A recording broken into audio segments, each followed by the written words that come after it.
welcome to Cosmic Vinyl. I am Cosmic Brian, your freaking host. Welcome aboard the Starship Cosmonaut. We're going places. We're going into Pluto, Jupiter, Uranus. I didn't mean it like that. Gosh, I might have to be careful of what I say. I don't want to offend anyone, that's for sure. Alright, hey, what we're listening to here, this left end, this is like hard rock glam from like, I don't know, I think it's like 74. This is friggin' killer. This came in that massive VCLT I got from Michael from Near Wild Heaven. And that guy used to make videos. If this is the kind of stuff he has in his collection, we need to get that guy back in and making videos in the vinyl community. So, hey, our big chug is going to be dedicated to that fella. We got to get him in here, man, just to show some killer content like this. If this is what he has, this is a guy we want in the vinyl community. Right on, right on. Michael, my man, hell yeah. You guys ready? Chug it up. Fucking right, man. Alright, I'm already belching. I haven't even taken a drink yet. Here, a little adjustment. There we go. Here we go. Oh, yes, my good friend, of course. Oh, so cold. Oh, baby, why so cold? Why it gotta be so cold, baby? All right, gang. So this edition of Cosmic Vinyl is going to be just pretty much kind of some random finds, some stuff that I've kind of been accumulating over the past couple months or so that, man, I gotta get this stuff shown so I can get it into the shelves, man. But every time I go to put it away, I pop it on the turntable and it stays out for another, couple days or so. So, let's get on with it so I don't make this run too long. So, this is kind of a random far-out finds. All right, you guys ready? Let's do this. You guys pumped? Because I'm fucking pumped, man. All right, check this one out. This is a great way to start right here. This is Move. This is the Greatest Hits Volume 1. Now, this was released in 1978 on the Pickwick label, which you can see right there. Now, sure, I could have grabbed another comp, like a Greatest Hits comp that probably would have sounded better, probably had more tunes on it. But I gotta tell you, man, this cover got me, man. Check this out. This is friggin' great. I mean, look at this guy right here. It's like no makeup or nothing to kind of cover up the unfortunate skin condition he's got going there. It's like he's going through high school all over again. Check it out. I know there's glare because we got shrink up. You know what? Let this shrink. Let's just get rid of it. Yeah, I'm pulling a Tuco. But yeah, there, now you can get a good look at that fella there.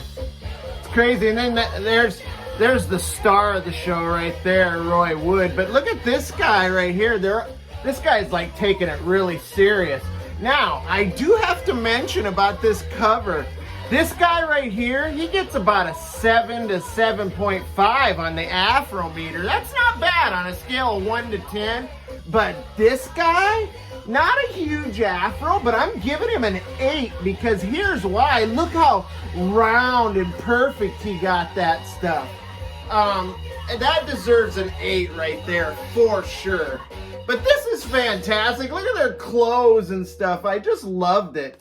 This album was cheap too, but man, I had to have it. That cover is amazing. I love their outfits. But this was released in 78. This is outstanding and underrated, pop psych, just late 60s pop music. Kind of a little bit of garage thrown in there too. But this band has 4 singers that at any given time could take over lead vocals. You got Trevor Burton, you got Ace Kefford, Carl Wayne, and of course you've got Roy Wood, the great Roy Wood, who eventually would pretty much take over this band. And he wrote basically all the songs from like 68 on. So yeah, definitely Roy's band here. But they're kind of Who-like, I guess, if you had to describe it. These are like the best guys from like the Birmingham area, the best musicians. They all decided to get together and form a band. But man, I love this, man.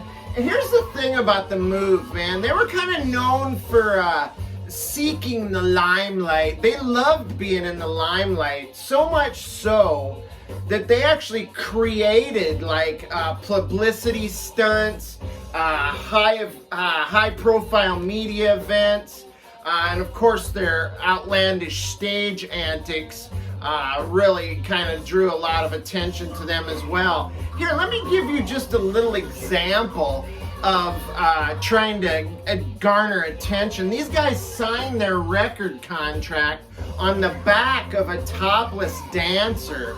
I mean, that sounds like 80s glam, or, you know, glam metal type antics, right?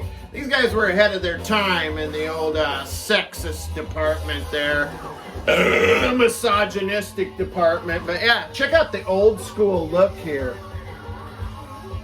Love this, man. And they've got like all the great songs on here too. Flowers in the Rain, which I think Night of Fear, which is also on here, might have been like their first single release.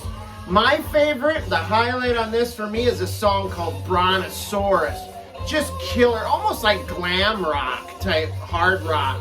I love this, man. The Move is great. I gotta get some more Move in my life.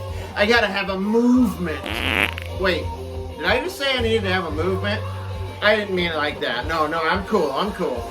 But yeah, Roy Wood had a particular vision that he wanted to combine hard rock elements with classical music instrumentation, right? So ended up kind of running off some of the guys in his band, and then Jeff Lynne joined his group, and that led to the formation of ELO. To complete that, you know, hard rock classical instrumentation combination. But oh man, I gotta tell you, man, I don't think ELO gets much love here in the vinyl community, and I don't get it, because I gotta stop yelling, because I don't get it, because ELO's a great band. I mean, I don't understand it. Through the 70s and 80s, they were a hit machine. And then of course Roy Wood, you know, of course went on to do his own thing. And I just showed this not too long ago. You know, he did his Roy Wood's Wizard. But yeah, this is great stuff. But I don't quite get it, man, because even when Jeff Lynne took over the band, great songwriting, great musicianship, man. I just don't understand why ELO doesn't get the love. I'm gonna show some ELO stuff coming up too. I got a few ELO records in the old Cosmic collection. I've spent a lot of time on the Move here. We better get moving here. We're gonna move on. Yeah. Check this out. This is called Spindrift. Now this is called the Classic Soundtracks Volume 3. Now I do not think that there was a Volume 1 and 2. I think it got held up because of, you know, stupid, industry red tape kind of BS. But this is released, I believe, in 2020 or 2021. But this is released on the Alternative Tentacles label. And not only that, it was co-produced by the bassist of this band, Riley Bray, and the legendary punk rocker Jello Biafra. Now, Jello was a huge fan of like underground cult movies, like spaghetti westerns and Italian cinema and horror and stuff like that. And that's what you get with Spindrift. They've done several like TV series. They've scored documentaries. They've re-scored and committed to soundtracks of movies like Italian Polizia car chase movies, blaxploitation stuff, killer like badass cop shows. That's the kind of stuff you get with Spindrift. If you haven't checked this out, man, you gotta check it out because this is just really outstanding. They scored a kind of a conspiracy theory type documentary called MK Ultra. Now, I don't know if you guys have heard of the Project MK Ultra, but that was the CIA operatives were experimenting with LSD on like local military personnel to see how they would react under the influence of these hallucinogenic drugs in like a wartime scenario. I mean, that's just bizarre, right? I mean, some people say it never existed, but there's some evidence there, man. If you haven't checked out, just go on YouTube, type in MK Ultra, you'll get all kinds of stuff that you can watch about it. But yeah, they scored that, and man, I love this record. And look at that cover art. I mean, if you're into like sci-fi B movies and cult horror films and kung fu movies and stuff like that, you'll like You know who else would like Spindrift? Friggin' Mika from Dr. October. He would love this, man. Mika, check out Spindrift, man. Now, this might be probably the weirdest record I show today. And it's on the Embryo label. Now, I don't know if because that's white, if it's like a white label promo. I'm not exactly sure. But check this cover out. This is wild. This is called Tonto's Expanding Headband.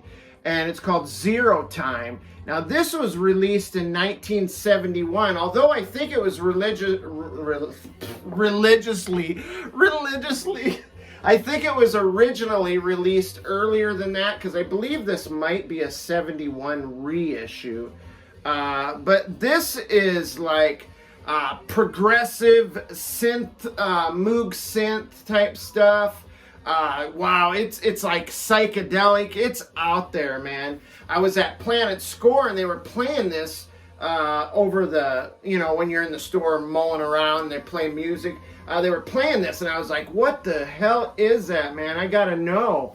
And it's Tonto's Expanding Headband, which Tonto stands for the original New Timbral Orchestra. What they did is they took a Moog synthesizer modular Series 3, and then they added like several other synth mods to that until they created this massive sound bending experimental machine. And then that's where this come about. These guys are a duo. Here's a picture of them on the back there, and there you can see the synth mods that they're working with there. But let me open this. I gotta be careful because there's a big crease break here. But look at that gatefold. That is absolutely amazing. Very, very cool, very psychedelic. Not a commercial success, this Tonto's Expanding Headband, but definitely groundbreaking for sure. Really cool, great find, by the way. You just don't see that one very often. And then the next one is something I picked up at the St. Louis Record Show it's been a couple, 2 or 3 months ago now. But this is The Blades of Grass Are Not for Smoking. I tend to disagree with that vinyl community, but we're not going to go into all that. I just heard it that's the case. But anyway, yeah, this is the The Blades of Grass Are Not for Smoking, released in 1967 on the Jubilee label, which I'll kind of give you a little quick look at the old Jube label here. There you go, the old Juby Looby. Man, I gotta tell you, this is sunshine pop, pop psych, just really kind of like Baroque. I love, you know how much I love to say Baroque, that type of music. But these guys are every bit as good as any other sunshine pop band, or, you know, sunshine psych or whatever band of their era. But for bad luck, never reached their full potential. And here's why. So they do a lot of covers on this record, right? And they released the cover song Happy. And but they released it at the same time as this already established band, Happy as the Sunshine Company, right?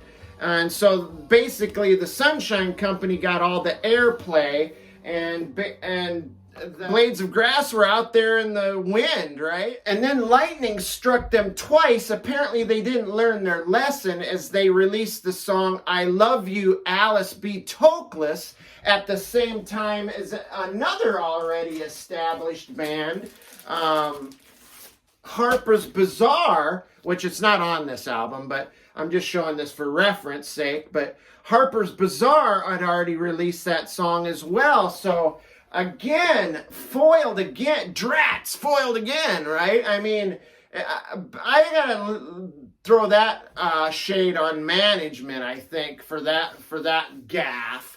But then they do have some great songs on there, a lot of cover stuff. Like they cover my favorite Beatles song, which is called Help. But again, the Fab Four had already, you know, put that out there, and it was a big song for them. So Blades of Grass were pretty much the architects of their own undoing. So let's move on. Oh, this is one that I've been wanting to get in the collection for so long. I've seen a couple different people show it in the vinyl community. One being JT from JT's Record Room. He showed this Cherry People. Gosh, I love this record, man. This is something I've wanted for quite some time. It was released in '68 on the Heritage label. I just wanted to add this to my bubblegum rock selections. It's definitely sunshine pop. It's very poppy. I love that cover though. It's a DJ promo copy. And then of course, look at the gatefold there. This guy here, Punky Meadows. Yeah, Punky Meadows. You guys may have heard that name before. Went on to form this band right here. Angel, right? So how do they go from like a bubblegum rock, sunshine pop band to the hard rock 70s group Angel? Well, I'm about to tell you. Just be patient. Quit forcing me into this, will you? Anyway, they had this, somehow got involved with Jimi Hendrix, right? And Jimi Hendrix invited the band into the studio to record some songs with him. And I don't know, Jimmy's like not just your normal human. He has this sphere of influence that surrounded him, man. He had it, you know what I'm saying? And so they recorded some songs with Jimmy.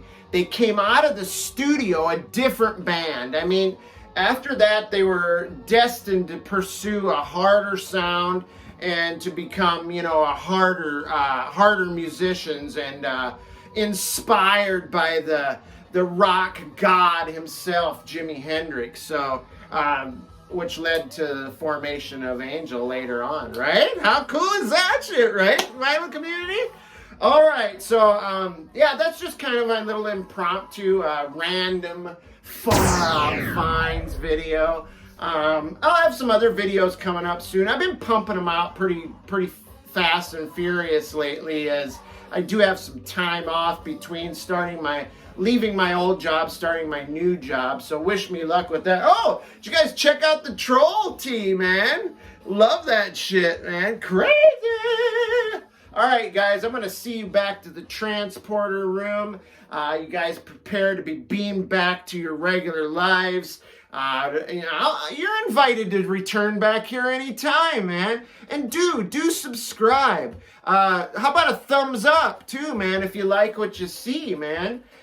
You'll help us in our quest to reach 1,000 folks out there. 1,000 people that may have seen Cosmic Vinyl. It just blows my mind, but that's our goal, man. That's my goal. I want to reach the masses and share the music with them as well. All right, guys, I love you. I've ranted and rambled on. Oh, ring the ding-a-ling-linger, too. Love you guys, man. All right. Stay cool, stay safe, stay cosmic. Dig ya.